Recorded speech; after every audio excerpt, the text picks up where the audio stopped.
Hello everyone, it's Rabbi Chaitovsky here at BMH-BJ. I'm going to dedicate today's Dvar Torah to a student of mine, Shachar.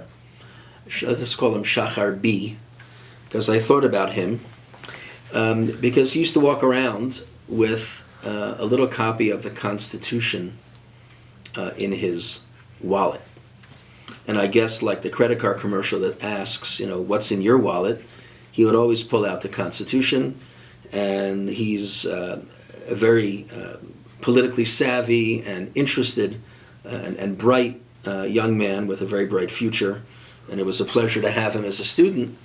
And he always would have the Constitution handy because he felt that that was just a reminder of what America was like.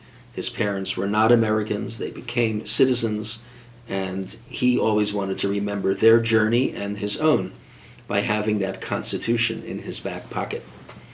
And I thought about that because this week's Torah portion has what is arguably the Jewish Constitution in it.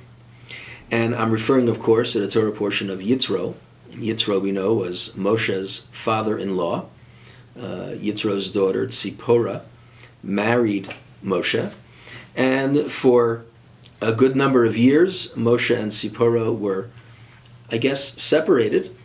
And we read of the reunion of the family in the aftermath of the splitting of the sea and the battle of Amalek. And it says that Yitro rejoins the family. He hears everything that God had done, and he is so impressed. He offers sacrifices, and he offers some advice to Moshe as well. And then he returns to Midian, leaving Moshe to now lead the Jewish people.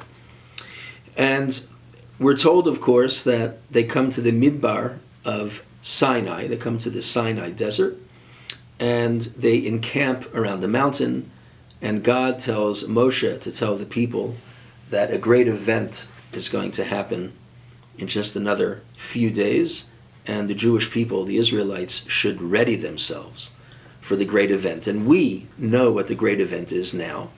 It was the revelation at Sinai, the giving of the Torah at Mount Sinai, and arguably the supreme moment in Jewish world history, and maybe even the supreme moment of world history in general, where God actually steps out from behind the curtain and reveals a little bit of God's own essence, speaks to the Jewish people, and the Jewish people heard the voice of God, and they heard things that God had said.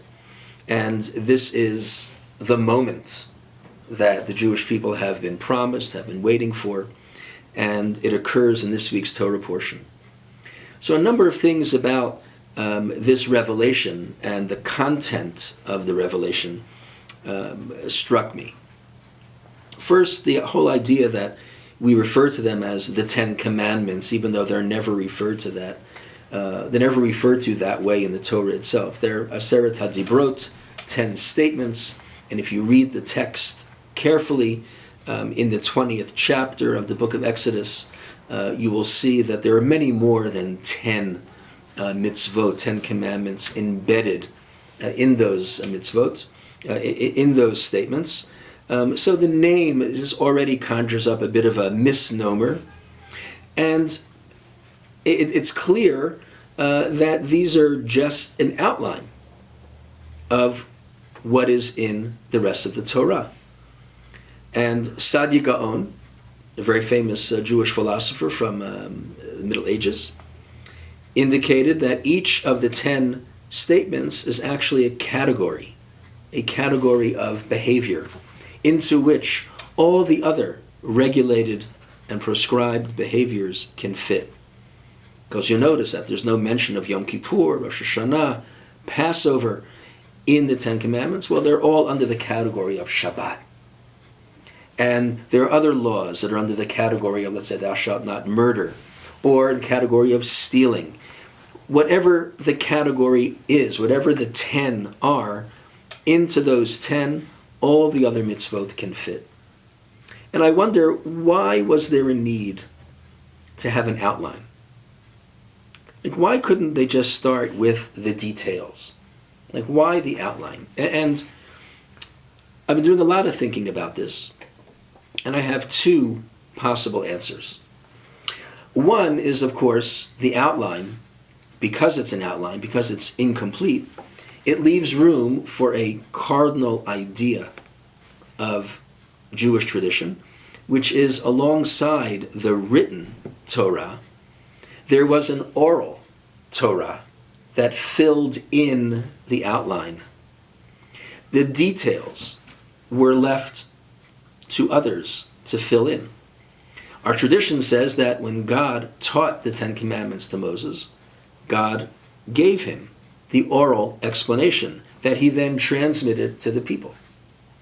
And that, throughout history, through the chain of tradition, the Shalshelet HaMasorah, the chain of tradition, became what we call Torah Sheba'al Peh. It was perhaps a little corrupted or mangled because when humans get involved in the endeavor, it no longer remains perfect. And it was up to what we call Chazal. It was up to our rabbis to organize and to pinpoint what exactly the oral explanation was. And our Mishnah and Gemara are essentially the record of that work, of that effort to try to locate and pinpoint what is the oral law about this mitzvah telling us. But I think there's also another aspect to having an outline, to beginning with an outline. It doesn't just leave room for explanation. It leaves room for our explanation. It leaves room for human creativity. Granted, a creativity within the bounds of halakha, a creativity that follows the time-honored traditions and patterns and methods and methodologies of halachic explication.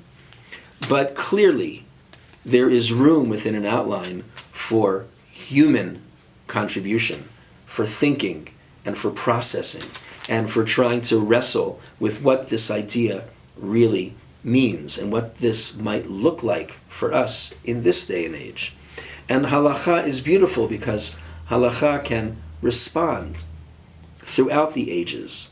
As long as it can trace its roots back to that original moment, then halakha can be flexible, halakha can adapt, and halakha can encompass all of modernity within its daled amot, within its purview. And I think that's the beauty of having an outline. So I think of my student, Shachar B., in New York City now, working in the financial district, who always kept that little constitution in his back pocket. I think of the Jewish people, the Israelites, us, who have a Torah that's encapsulated in the Ten Commandments, our constitution. And I think, of course, of all of us who are trying to make the Torah workable and livable in the 21st century, using that constitution as a starting point for unbelievable creativity, all within the bounds of the Masorah, the tradition, all within the bounds of what we call and what we love to know as Judaism. If you want to hear more about this, I hope you'll join me in Shul tomorrow for Shabbat services, Parshat Yitro. Have a wonderful Shabbat, and we'll see you soon.